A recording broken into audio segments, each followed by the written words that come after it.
My politics come from a lived experience. That's it. I know what it feels like to be poor.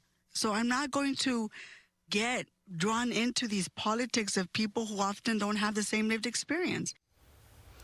Former City Council President Nury Martinez speaking about her upbringing on episode 2 of LAist Studios' Imperfect Paradise podcast. That conversation, as today marks 1 year since shocking audio recordings leaked containing racist statements by Martinez and fellow council members Gil Cedillo and Kevin De Leon. That scandal sending shockwaves through City Hall that reverberate today. Antonia Cereijido hosts the Imperfect Paradise podcast. She joins me once again with more. Antonia, always good to see you. Thanks for coming back. What can we expect this week in episode 3? Thanks for having me, Marla. Episode 3 is the episode where we address the most offensive and racist and difficult things that Nury said on the tapes.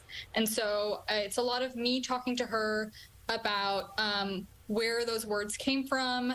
Does she regret them now? Has she thought about them in the year since it's happened? And really trying to get at sort of some of the systemic and underlying meaning and roots of where the words came from. I listened to episode 2 over the weekend, and I was really surprised to hear how the pandemic really shaped the tension that led to that October conversation that was recorded. What are your thoughts on that?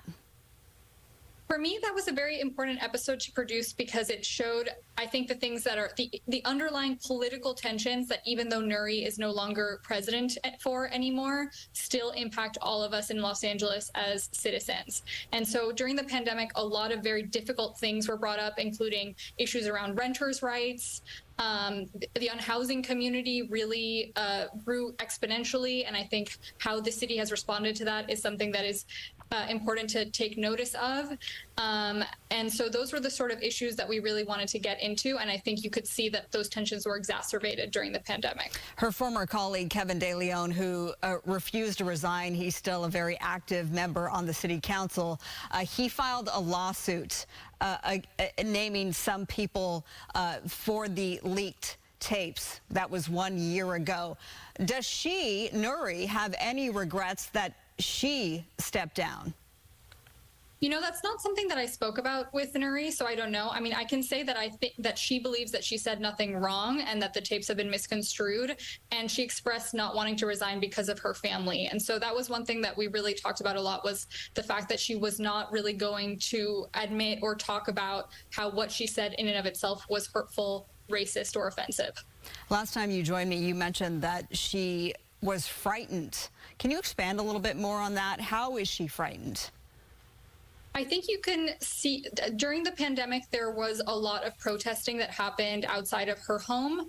And I think that she was frightened by all of the protesting, and I think became quite unnerved by the attention that she was receiving at her home.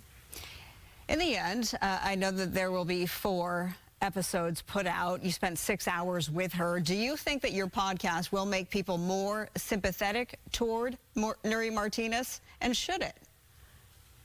You know, I wanted to speak to Nury Martinez because I truly believe that people can evolve on certain issues. And I was frustrated at the end of our conversation that we were not able to go deeper on some of the issues that I think the tapes revealed. I also told her before that it was not my job to redeem her or rehab her image, that was up for the public. And I'm a journalist, and I think people are going to judge Nury on her own words. Do you think that we will see her, or do you know, will we see her in any sort of political realm again?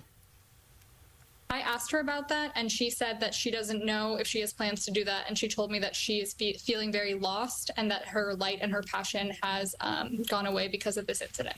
All right. Well, great reporting thus far. I look forward to hearing episode 3 and 4. Imperfect Paradise is hosted by Antonia Cereijido. The first 2 episodes are out now. Episode 3 will be available Wednesday. For more, visit LAist.com/podcasts or subscribe wherever you listen to your podcasts. Antonia, thank you so much for being with me.